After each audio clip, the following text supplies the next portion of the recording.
चाहे कितना ही अभागा मनुष्य हो, सुबह 3 बजे से 6 बजे उठकर ब्रह्म मुहूर्त में कर दो यह काम, जो चाहोगे वह मिलेगा। एक समय की बात है, माता पार्वती ने भगवान शिव से पूछा, स्वामी मैंने देखा है कि चाहे कितना ही अभागा मनुष्य हो, अगर वह सुबह के समय ब्रह्म मुहूर्त में उठता है तो वह बहुत सुखी रहता है, ऐसा क्यों है? मुझे ब्रह्म मुहूर्त का रहस्य बताइए।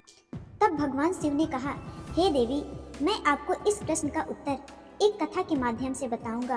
कृपया आप इस कथा को ध्यान पूर्वक सुनना, और जो भी मनुष्य इस कथा को पूरा सुनेगा वह कभी भी इस अवसर को अपने हाथ से जाने नहीं देगा। ब्रह्म मुहूर्त का रहस्य जानकर पूरा जीवन बदल जाएगा।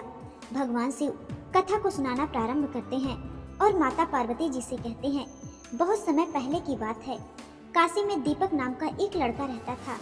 वह लड़का बहुत ही अच्छा था, लेकिन एक गलत आदत थी, वह देर तक सोता रहता था। सुबह उसे जगाने के लिए घर वाले कई प्रयास करते थे, परंतु वह रोजाना सुबह देर तक सोता था। वह लड़का कभी भी 9 बजे से पहले नहीं उठता था। जब वह बालक था तब परिवार वालों ने सोचा कि जब यह बड़ा हो जाएगा तो इसकी आदत में सुधार हो जाएगी, परंतु वह लड़का जैसे जैसे बड़ा होता गया उसकी यह आदत और भी ज्यादा गहरी होती चली गई। दुनिया इधर से उधर हो सकती थी, लेकिन वह लड़का कभी भी जल्दी नहीं उठ पाता था। उसके पिता उसकी इस आदत से बहुत ज्यादा परेशान रहते थे।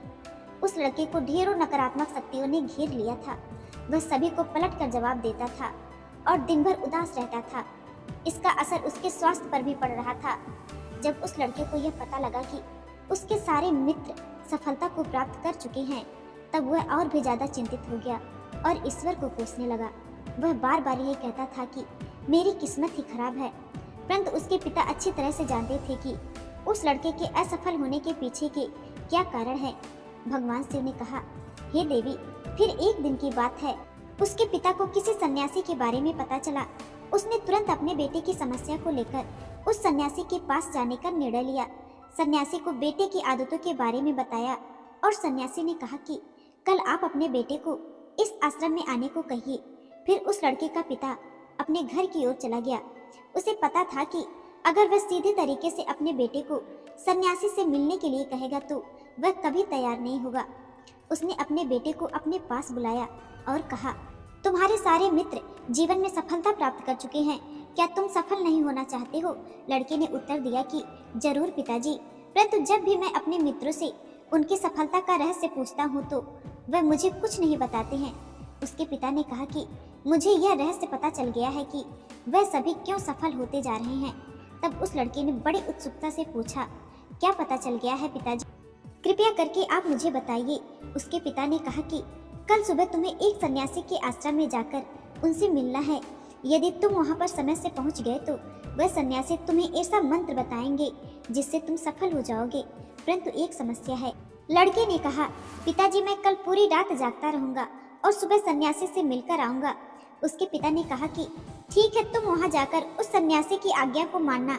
पिता की बात सुनकर वह लड़का बहुत अधिक खुश हुआ। जीवन में पहली बार रात्रि में वह जागता रहा, परंतु थोड़े ही समय में उसे नींद आ गई और वह सो गया। फिर अगली सुबह जब वह उठा तो उसे पता चला कि सन्यासी से मिलने का समय समाप्त हो चुका था। उसके पिता ने लड़के की तरफ देखा और कहा कि तुम जीवन में कभी सफल नहीं हो पाओगे, जाओ और जाकर सो जाओ। पिता की यह बात सुनकर उस लड़के को बहुत दुख हुआ। उसने मन ही मन स्वयं को चुनौती दी कि कल सुबह वह सन्यासी से मिलने अवश्य जाएगा। उसने अपने पैरों में एक छोटा सा घाव बना लिया, जिससे दर्द के कारण उसे रात भर नींद नहीं आई। भगवान शिव ने कहा, हे देवी, यह ऐसा पहला अवसर था जब उसने अपने जीवन में पहली बार सूर्योदय देखा था। वह तुरंत तैयार होकर सन्यासी से मिलने के लिए चला गया। आज उसका अनुभव कुछ अलग ही था। वह बेहद शांत महसूस कर रहा था। चलते चलते वह लड़का जैसे ही सन्यासी के आश्रम में पहुंचा तो वहां पर उसने देखा कि सन्यासी और उसके सभी शिष्य ध्यान लगाकर बैठे हुए थे। जब ध्यान का समय समाप्त हुआ तब लड़का उस सन्यासी के पास पहुंचा और उन्हें प्रणाम करते हुए बोला कि आपके पास कोई ऐसा मंत्र है जिससे मैं सफल हो सकता हूँ? कृपया करके मुझे वह मंत्र बताइए। मैं भी अपने मित्रों के समान सफल होना चाहता हूँ और अच्छा जीवन जीना चाहता हूँ। फिर सन्यासी मुस्कुराए और बोले, अच्छा, तो तुम वही बालक हो तुम्हारे पिताजी मुझसे मिलने आए थे और उन्होंने तुम्हारे बारे में मुझे सब कुछ बता दिया था। मैं तुम्हें वह मंत्र अवश्य बता देता, परंतु अब लड़के ने जैसे ही परंतु शब्द सुना तो लड़का घबरा गया। उसने पूछा, परंतु क्या गुरुदेव? तब सन्यासी बोला, मैं तुम्हें वह मंत्र बताऊंगा, परंतु अगले 21 दिनों तक तुम्हें मेरी आज्ञा माननी होगी। मैं तुम्हें वह मंत्र 21 दिनों के बाद बताऊंगा। तब तक मैं तुमसे जो भी कार्य कहूंगा तुम्हें वह करना होगा। यदि तुम असफल हुए या कार्य के बीच में तुम्हारा संकल्प टूट गया तो उस मंत्र का असर नहीं होगा। दृढ़ निश्चय के साथ उस लड़के ने कहा कि मुझे आपकी सारी आज्ञा स्वीकार है। मैं अगले 21 दिनों के लिए आपका दास हूँ। आप जो भी कहेंगे मैं वही कार्य करूँगा। मुझे केवल और केवल उस मंत्र के बारे में जानना है। फिर सन्यासी ने उस लड़के से कहा कि ठीक है, कल से तुम्हारा कार्य शुरू होगा। तुम इसी आश्रम में निवास करोगे। वह लड़का आश्रम में निवास करने के लिए तैयार हो गया। सन्यासी ने कहा कि यहाँ रहते हुए तुम्हें ब्रह्म मुहूर्त में उठना होगा और दूसरे शिष्यों की तरह ध्यान और तप करना होगा। साथ ही आश्रम के कार्यों में भी सहायता करनी होगी। ध्यान रहे, संकल्प टूटना नहीं चाहिए। अब लड़का सन्यासी की बात से सहमत हो गया और अगले दिन से उसके कार्य के दिन की शुरुआत थी। इस बार उसने दृढ़ निश्चय किया, परंतु 1 सप्ताह बीतने के पश्चात ही उसका संकल्प टूट गया और वह 8वें दिन देर तक सोता रहा। जब वह नींद से जागा तो उसने कहा कि मुझसे कितनी बड़ी भूल हो गई। वह रोते हुए सन्यासी के पास पहुंचा और कहने लगा कि हे गुरुदेव, मेरा संकल्प टूट गया। अब मैं जीवन में कभी सफल नहीं हो पाऊंगा। सन्यासी ने उसे समझाते हुए कहा कि एक बार फिर से शुरुआत करो, फिर से संकल्प करो। फिर लड़के ने सन्यासी से पूछा कि सुबह उठना इतना आवश्यक क्यों होता है और यहाँ पर सभी लोग इतनी जल्दी क्यों उठ जाते हैं। तब सन्यासी ने लड़के को समझाते हुए कहा कि सुबह यानी ब्रह्म मुहूर्त में उठने के पीछे बहुत बड़ा विज्ञान छुपा हुआ है। लड़के ने कहा कि कृपया मुझे वह विज्ञान बताने की कृपा करें। सन्यासी ने कहा कि रात्रि को 4 पहर में बांटा गया है। पहला रुद्रकाल, जिसका समय शाम 6 बजे से लेकर 9 बजे तक होता है। दूसरा राक्षस काल, जिसका समय रात्रि 9 बजे से 12 बजे तक होता है।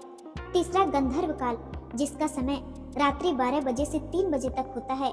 और सबसे अंत में जो पहर आता है उसे मनोहर काल कहते हैं। इस समय को ब्रह्म मुहूर्त या अमृत वेला के नाम से भी जाना जाता है। इसका समय भोर 3 बजे से सुबह 6 बजे तक होता है।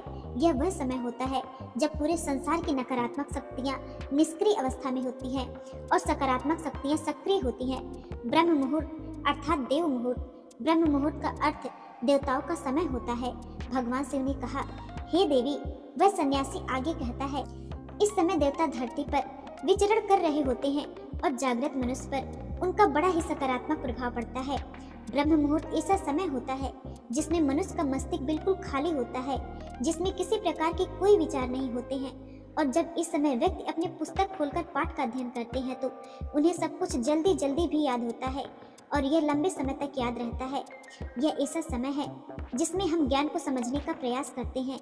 इस कारण आश्रम के सभी शिष्य और संसार में बहुत से ज्ञानी लोग ब्रह्म मुहूर्त में उठ जाते हैं। प्राचीन काल में रोशनी का कोई स्रोत न होने के लोग अपने दिन का समापन सूर्यास्त के साथ और आरंभ सूर्योदय के साथ करते थे। यह एक तरीका है जिससे मानव जीवन प्रकृति के साथ तालमेल बनाकर चलता है। भगवान शिव ने कहा, हे देवी। फिर उस लड़के ने कहा कि ठीक है, मैं कल से अपना संकल्प फिर से शुरू करता हूँ, परंतु ब्रह्म मुहूर्त में उठकर मुझे क्या क्या करना चाहिए। तब सन्यासी ने कहा कि ठीक है, मैं तुम्हें बताता हूँ कि ब्रह्म मुहूर्त में क्या करना चाहिए और कैसे करना चाहिए। सबसे पहले उठकर धरती माता पर पांव रखने से पहले धरती माता को प्रणाम करना चाहिए और अपनी दोनों हथेलियों को देखना चाहिए और ईश्वर को धन्यवाद देना चाहिए कि उन्होंने तुम्हें आज का सूर्योदय देखने का अवसर दिया है। इसके बाद नित्य कर्म और स्नान करने से शरीर की ही नहीं बल्कि मन की शुद्धता भी बढ़ती है और स्नान करने के पश्चात ध्यान की प्रक्रिया होती है। ब्रह्म मुहूर्त में ध्यान की अवधि 21 दिन तक होती है। इस विधि का उपयोग तब किया जाता है जब आप अपनी कोई मनोकामना की पूर्ति चाहते हैं। यह ऐसा समय होता है जब व्यक्ति अपने आज्ञा चक्र को सक्रिय करने पर काम करते हैं। आगे वह सन्यासी कहता है, आज्ञा चक्र दोनों भावों के बीच होता है। यह संकल्प का स्थान भी कहा जाता है। अगर इस चक्र पर ध्यान केंद्रित किया जाए और अपनी मनोकामना को बार बार दोहराया जाए तो मात्र 21 दिनों के भीतर वह मनोकामना पूरी हो जाती है। अगर आपके मन में कोई अधूरी मनोकामना है और आप उसे पूरा करना चाहते हैं तब उसे सबसे पहले उस मनोकामना का स्पष्टीकरण कर ले। आपको क्या करना चाहिए यह निर्णय अवश्य कर ले। इसके बाद ध्यान की विधि को शुरू करें। ब्रह्म मुहूर्त में स्नान करने के बाद एक ऐसा स्थान चुने जहाँ पर वायु का प्रवेश हो। ध्यान में शुद्ध प्राण वायु का होना आवश्यक होता है। ध्यान की मुद्रा में रीढ़ हड्डी सीधी होनी चाहिए, साथ ही गर्दन भी सीधी होनी चाहिए। सुखासन की अवस्था में दोनों हाथों को घुटनों पर रखकर आंखें बंद करके बैठ जाएं। हाथों की मुट्ठी को बंद कर और 2-3 मिनट तक बिल्कुल शांत हो जाएं। जब आपका शरीर स्थिर हो जाए और सांस भी शांत हो जाए, तब उसके बाद अपना सारा ध्यान आज्ञा चक्र पर लगाएं। इस दौरान लंबी गहरी सांस ले और सांस को रोक कर रखें। इस समय आप अपनी इच्छा को मन ही मन दोहराएं और अपने मन से इष्ट देव और देवी देवताओं और गुरुजनों का चिंतन करें। उस सन्यासी ने कहा, जब सांस को रोकना कठिन हो जाए तब धीरे धीरे सांस को बाहर की ओर छोड़े। सांस को नाक से भरे और मुख से बाहर छोड़े। इस प्रक्रिया को 3 से 4 बार प्रतिदिन दोहराएं। ऐसा प्रतिदिन करने से आपकी जो मनोकामना है वह अचेतन मन तक अवश्य पहुंच जाएगी और इच्छा पूर्ति जल्दी ही होगी। आज्ञा चक्र सक्रिय होता है और हमारी आज्ञा को पूरा करता है।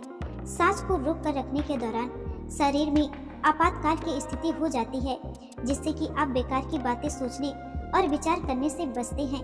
ब्रह्म मुहूर्त के समय ईश्वर की विशेष कृपा होती है और कोई भी व्यक्ति अपनी मनोकामना को इस समय दोहराता है तो उसकी इच्छा जल्द से जल्द पूरी होती है। भगवान शिव ने कहा, हे देवी, इस प्रकार सन्यासी ने उस लड़के को ब्रह्म मुहूर्त का महत्व बताया। अगले 21 दिनों तक उस लड़के ने बड़े ही मन के साथ इस प्रक्रिया को अपनाया। अब वह बहुत ही ज्यादा अनुशासित और शांत स्वभाव का बन चुका था। उस लड़के ने जैसे ही अपना संकल्प पूरा कर लिया, उसके बाद वह लड़का बड़े ही प्रसन्न भाव से सन्यासी के पास पहुंचा और कहने लगा, हे गुरुदेव, मैंने 21 दिनों का संकल्प पूरा कर लिया है। अब कृपया मुझे सफल होने का मंत्र बताइए।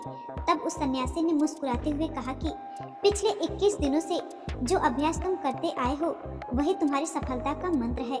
जो व्यक्ति ब्रह्म मुहूर्त में उठकर ध्यान प्रक्रिया को सही से करते हैं वह जीवन में कभी असफल नहीं हो सकते। तुम्हें ब्रह्म मुहूर्त के रहस्य का पता चल चुका है। अब तुम इसे जीवन प्रयत्न करो, तुम्हें जीवन के लक्ष्य और सफलता दोनों प्राप्त होंगे। उस लड़के ने सन्यासी को धन्यवाद दिया और ब्रह्म मुहूर्त के नियमों का पालन जीवन प्रयत्न तक करने का वादा भी किया। भगवान शिव ने कहा, हे देवी, अब तो आपको पता चल गया होगा कि ब्रह्म मुहूर्त क्या होता है। तब माता पार्वती ने कहा, हे स्वामी, मुझे ब्रह्म मुहूर्त का संपूर्ण ज्ञान हो गया है। इतना कहकर माता पार्वती ने भगवान शिव को प्रणाम किया। वीडियो अगर पसंद आया हो तो वीडियो को लाइक और हमारे चैनल को सब्सक्राइब करें और अपने दोस्तों के साथ शेयर करें।